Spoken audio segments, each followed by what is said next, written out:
क्या एक छोटा सा देश जो कभी कॉलोनी रहा हो दुनिया के सबसे पावरफुल कंट्री को वॉर में हरा सकता है? आज की कहानी है वियतनाम की, तो चलिए शुरू करते हैं। साल था 1987। इस टाइम पर कॉलोनिज्म अपने पीक पर था पूरे वर्ल्ड में, और वियतनाम को भी फ्रांस ने फेज्ड मैनर में अपने पूरे कंट्रोल में ले लिया था और अच्छे से एक्सप्लॉइट कर रहा था। वियतनाम को एक ऐसे लीडर की ज़रूरत थी इस टाइम पर जो उनको दोबारा से इंडिपेंडेंस की कीमत समझा सके।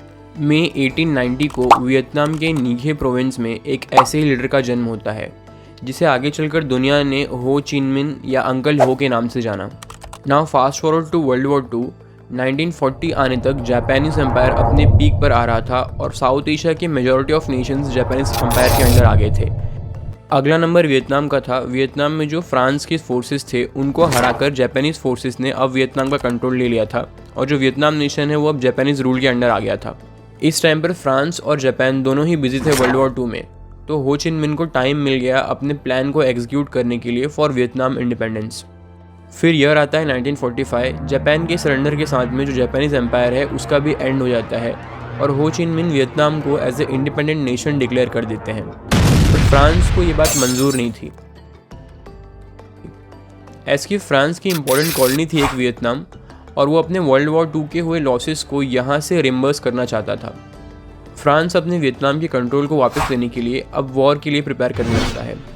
एंड 1954 में होती है बैटल ऑफ डिएन बिएन फू between Vietnam forces and France army, जिसमें वियतनाम के सोल्जर्स बहुत बुरी तरीके से हरा देते हैं फ्रांस के सोल्जर्स को, और काफ़ी ह्यूमिलेटिंग डिफीट मिलती है फ्रांस को इस बैटल में। इस डिफीट के बाद वियतनाम और फ्रांस के बीच में जिनेवा में एक एग्रीमेंट साइन किया जाता है, जिसमें वियतनाम को 2 पार्ट्स में डिवाइड कर दिया जाता है, north Vietnam and south Vietnam. North Vietnam जो था वो कम्युनिस्ट आइडियोलॉजी था और अंडर द लीडरशिप ऑफ हो चिन मिन था, और साउथ वियतनाम डेमोक्रेटिक आइडियोलॉजी के साथ था अंडर द लीडरशिप ऑफ नागो डिन। ये एक अनपॉपुलर लीडर थे साउथ वियतनाम में, और साउथ वियतनाम के लोग इनको पसंद नहीं करते थे। ये पावर में सिर्फ इसलिए थे क्योंकि वेस्टर्न पावर जैसे कि फ्रांस और यूएसए इनको सपोर्ट कर रहे थे। इस एग्रीमेंट के अकॉर्डिंग प्लान ये था कि कुछ टाइम बाद वियतनाम में एक यूनिफाइड इलेक्शन कराया जाएगा, और जो भी पार्टी जीतेगी, यानी कि जो भी लीडर जीतेगा, उसे यूनाइटेड वियतनाम का लीडर मान लिया जाएगा और वही रूल करेगा। बट जब तक हो चिन मिन जिंदा थे वियतनाम में किसी और का जीतना पॉसिबल नहीं था, और वेस्टर्न पावर ये बात जानती थी, इसलिए इलेक्शंस नहीं करा रहे थे। हो चिन मिन इससे खुश नहीं थे। उनका सिंगल गोल ये था कि एक यूनाइटेड फुली इंडिपेंडेंट वियतनाम होना चाहिए। एंड अपने इस गोल को पूरा करने के लिए साउथ वियतनाम में उन्होंने एक आर्म्ड ग्रुप को खड़ा किया जिसका नाम था वियत कॉन्ग। इसको पूरा सपोर्ट नॉर्थ वियतनाम से मिल रहा था, और आए दिन ये साउथ वियतनाम के लीडर्स के ऊपर और फ्रांस और यूएसए की जो आर्मी वहाँ पे स्टेशन थी उनके ऊपर अटैक कर रहे थे। साउथ वियतनाम में यूएसए को ये दिख रहा था कि स्लोली जो साउथ वियतनाम है उनके हाथ से निकल रहा है और वो कम्युनिस्ट आइडियोलॉजी की तरफ टिल्ट होते जा रहा है। ऐसे साउथ वियतनाम के लोगों के बीच में हो चिन मिन की पॉपुलैरिटी बढ़ते जा रही थी। यूएसए के डर के पीछे का मेन रीज़न एक थियरी थी जो उस टाइम पर काफ़ी पॉपुलर हुई थी, जो कि थी domino effect theory. According to this theory, जो भी देश उस टाइम पर कम्युनिस्ट आइडियोलॉजी में जा रहे थे उनके नेबरिंग नेशंस में भी कम्युनिस्ट फोर्सेस पावर में आ जा रही थी। जैसे कि यूएसएसआर कम्युनिस्ट था, देन 1949 आते हुए चाइना कम्युनिस्ट हो गया, एंड 1953 में नॉर्थ कोरिया कम्युनिस्ट हो गया। उसके बाद अब वियतनाम 1960s आते हुए कम्युनिस्ट हो रहा था। यूएसए को ये डर था कि अगर वियतनाम फॉल कर जाएगा अंडर कम्युनिज्म रूल, तो जो वियतनाम के आसपास के देश हैं यानी कि लाओस, कंबोडिया, थाईलैंड, ये सब में भी कम्युनिस्ट रूल आने लगेगा। इस कम्युनिज्म के फ्लो को स्टॉप करने के लिए यूएसए को अपने फोर्सेस को ग्राउंड पे उतारना था वियतनाम में, लेकिन विदाउट यूएस कांग्रेस के अप्रूवल के किसी भी वॉर को स्टार्ट नहीं कर सकता यूएसए का प्रेसिडेंट। उस टाइम के यूएसए के प्रेसिडेंट लिंडन बी जॉनसन ने वॉर में अपनी इस एंट्री को जस्टिफाई करने के लिए ये कहा कि हमारी कुछ वॉरशिप्स जो कि गल्फ ऑफ टोंकिंग में पेट्रोल कर रही थी उनके ऊपर नॉर्थ वियतनाम के सोल्जर्स ने अटैक किया है। आज के टाइम में काफ़ी डिबेटेबल है ये कि जो ये गल्फ ऑफ टोंकिंग इंसिडेंट का जस्टिफिकेशन दिया गया था ये सच था कि नहीं, और अगर सच था तो क्या इतना ज़्यादा सीरियस था कि यूएसए को इस वॉर में एंट्री लेनी पड़ी। इस इंसिडेंट के बाद यूएस कांग्रेस ने अप्रूवल दे दिया यूएस की वॉर में इस एंट्री को, एंड फेज्ड मैनर में यूएसए के ट्रूप्स अब ग्राउंड पे उतरना स्टार्ट कर दिए थे। यूएसए ने 1964 से लेकर 1968 तक ऑलमोस्ट अपने 5 लाख ट्रूप्स को ग्राउंड पे उतार दिया था वियतनाम में वॉर लड़ने के लिए। वियतनाम देश को यूएसए ने इस वॉर में ऐसे ही यूज़ किया था जैसे कोई देश अपने किसी टेस्टिंग साइट को यूज़ करता है अपने वेपन्स को टेस्ट करने के लिए। यूएसए ने ऐसे वेपन्स का यूज़ किया इस वॉर में और ऐसी वॉर टैक्टिक्स का यूज़ किया जो कि बेंचमार्क बन गए थे ह्यूमन राइट वायलेशन के। कुछ फेमस वेपन्स की बात करें तो पहला है नेफेलिम बॉम्ब का यूज़। ये वेपन ऐसा था कि एक्सप्लोड होने पर ये ऑक्सीजन के कांटेक्ट में आते ही एक बड़ा सा फायरबॉल बन जाता था और जो भी इस फायरबॉल के कांटेक्ट में आता था वो जल जाता था। जो वियतनाम नेशन है ये काफ़ी डेंस फॉरेस्ट से घिरा हुआ है, तो यूएसए का प्लान ये था कि इस फॉरेस्ट को क्लियर कर देंगे ये बॉम्ब का यूज़ करके, और जो नॉर्थ वियतनाम और वियतकॉन्ग के सोल्जर्स हैं जो कि हम पे गोरिल्ला वॉरफेयर करके इन जंगल्स में जाके छुप जाते थे, उनको अच्छे से देख पाएंगे हमारे हेलीकॉप्टर्स और उनको एलिमिनेट कर पाएंगे। बट इस वेपन को यूज़ करने से प्रॉब्लम ये हो रहा था कि जो वियतनाम के डेंस फॉरेस्ट है इनके बीच में कई सारे छोटे बड़े विलेजेस भी थे एंड इन विलेजेस के ऊपर भी ये बॉम्ब गिर रहे थे और वहाँ की जो पॉपुलेशन थी उनके जो घर थे वो सब भी इस एक्सप्लोजन के अंडर आ जा रहे थे, जिससे ह्यूमन कैजुअलिटीज़ का नंबर बढ़ते जा रहा था। नेक्स्ट था एक केमिकल वेपन जिसे एजेंट ऑरेंज कहा जाता है। इसका यूज़ भी यूएसए ने वियतनाम के जंगल्स को क्लियर करने के लिए ही किया था, बट अगेन ये एक केमिकल वेपन था जो कि जब ह्यूमन स्किन के कांटेक्ट में आ रहा था तो कई सारे स्किन डिजीज हो रहे थे वियतनाम के सिविलियन पॉपुलेशन को। इसके बाद अगली टैक्टिक थी कारपेट बॉम्बिंग की। यूएसए के बॉम्बर्स ने इस वॉर में ऑलमोस्ट 10 लाख बॉम्बिंग सॉर्टीज लगाई थी एंड टोटल 7 मिलियन से लेके 7.5 मिलियन टन बॉम्ब्स गिराए थे वियतनाम के ऊपर, जिसमें यूएसए का मेन बॉम्बर उस टाइम का यानी कि B-52 बॉम्बर बहुत यूज़ हुआ था। यूएसए के द्वारा इस अंधी बॉम्बिंग की वजह से भी कई सारी सिविलियन डेथ हुई थी वियतनाम की सिविलियंस की। यूएसए का लॉजिक काफ़ी सिंपल था इस वॉर में कि जब जंगल ही नहीं रहेंगे तो एनिमी फोर्सेस छिप नहीं पाएंगे एंड हम इस वॉर को जीत जाएंगे, और जो सिविलियन डेथ हो रही है वो एक कोलेटरल डैमेज है।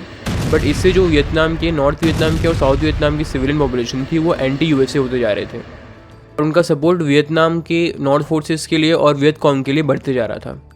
नॉर्थ वियतनाम को इस वॉर में यूएसएसआर और चाइना का फुल सपोर्ट था, बट चाइना और यूएसएसआर ने एक स्मार्ट मूव खेला था यहाँ पर यूएसए के कंपैरिजन में।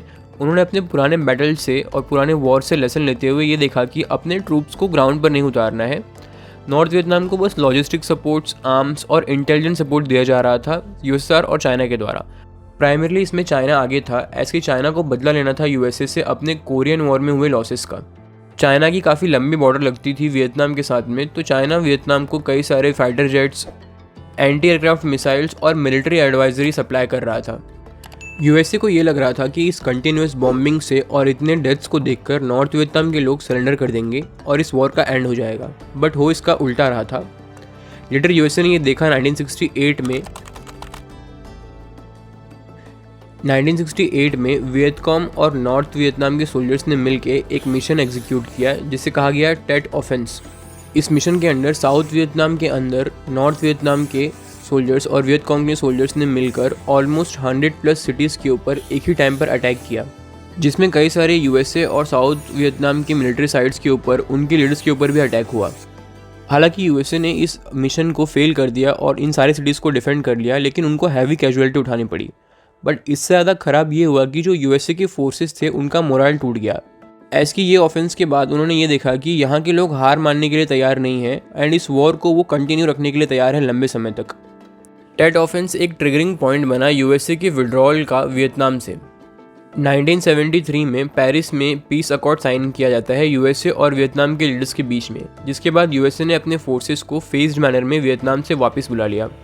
Under the presidency of Richard Nixon 1975 तक एंटायर यूएसए के जो ट्रूप्स थे वियतनाम में उन सबको वापस यूएसए बुला लिया जाता है। यूएसए में इस वॉर के हार के 2 मेन रीज़न सामने आते हैं। पहला रीज़न था इंटरनल प्रेशर।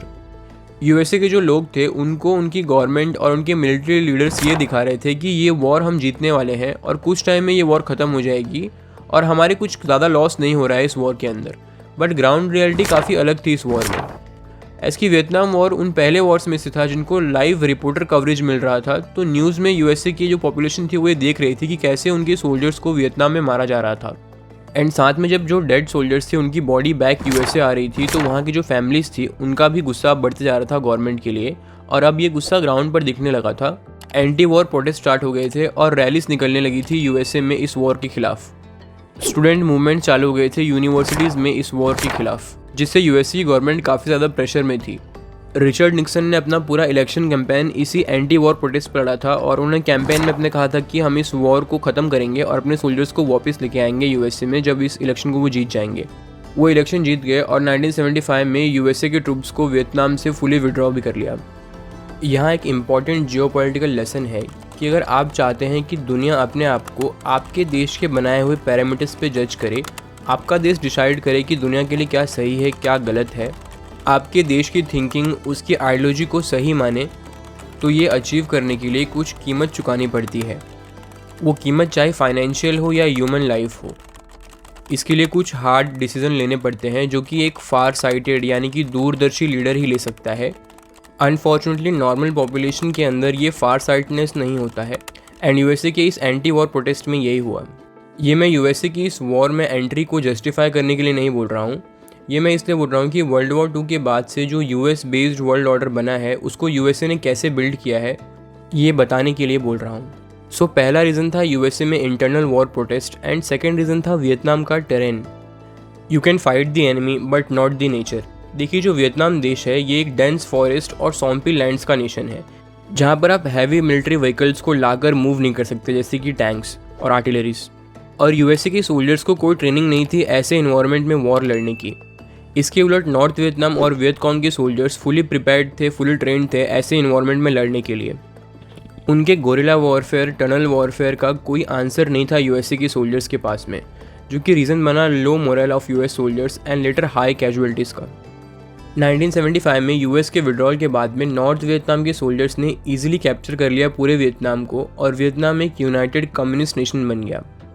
अगर ह्यूमन लॉस की बात करें इस वॉर में तो 2 से लेकर 2.5 मिलियन डेथ हुई थी सिविलियंस की, मेजरली ड्यू टू यूएसए ये डेथ हुई थी। इसके बाद मिलिट्री डेथ की बात करें तो नॉर्थ वियतनाम एंड वियतकॉन्ग के अप्रॉक्सीमेटली 1 से लेकर 1.5 मिलियन डेथ हुई थी एंड साउथ वियतनाम की 2 से लेकर 3 लाख सोल्जर्स की डेथ हुई थी। इसके अलावा यूएसए की 58,000 ट्रूप्स इस वॉर में मारे गए थे।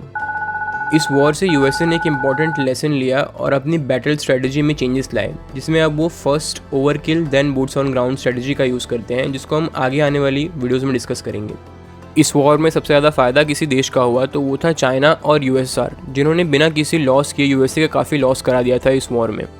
इस वॉर ने उस बात को सही साबित कर दिया जो कि नेताजी सुभाष चंद्र बोस ने कहा था कि आज़ादी मांगने से नहीं छीनने से मिलती है। तो ये था हमारा एनालिसिस वियतनाम वॉर पे। वीडियो पसंद आया तो इस वीडियो को लाइक करें, साथ ही में अपने थॉट्स को इस वीडियो के बारे में कमेंट करें और हमारे चैनल को सब्सक्राइब करें and stay connected for more history related videos. Thank you for watching.